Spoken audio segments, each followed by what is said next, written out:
আসসালামু আলাইকুম। ইনফো টেলিভিশনে সবাইকে স্বাগতম। খবর পড়ছি আমি শাহজালাল দেওয়ান।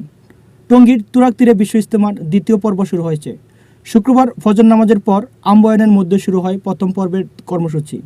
আমবয়ান করেন ভারতের মাওলানা আব্দুস সাত্তার সাহেব, তার বাংলায় তর্জমা করেন মুফতি আজিমউদ্দিন। বিশ্ব ইজতেমায় দ্বিতীয় পর্বের জুমার নামাজ ইমামতি করেন মাওলানা সাদ কান্দলবির বড় ছেলে মাওলানা ইউসুফ বিন সাদ।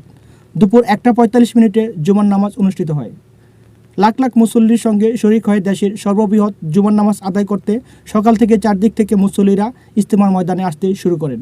সন্ধ্যার দিকে পুরো ইজতেমার মাঠ হয়ে ওঠে মুসল্লিতে। ইতিহাসে এবারই প্রথম শবে বরাতের রজনীতে অনুষ্ঠিত হতে যাচ্ছে বিশ্ব ইজতেমা। দেশ বিদেশের কয়েক লক্ষ মুসল্লি আজ টঙ্গীর তুরাগ তীরে বিশ্ব ইজতেমার ময়দানে এসে একসাথে পবিত্র শবে বরাত পালন করবে বলে জানা যায়। আজ সকাল থেকে সারা দেশ থেকে লাখ লাখ মুসল্লি ময়দানে জড়ো হচ্ছেন। পবিত্র মর্যাদাপূর্ণ এই রজনীতে ইজতেমার তৃতীয় পর্বের সূচনা হওয়ায় মুসল্লিদের মাঝে বাড়তি এক আবেগ কাজ করছে। ঢাকা ও গাজীপুরের আশপাশ থেকে লাখো মুসল্লি মাগরিব নামাজে আদায় থেকে ইজতেমার ময়দানে অবস্থান করে।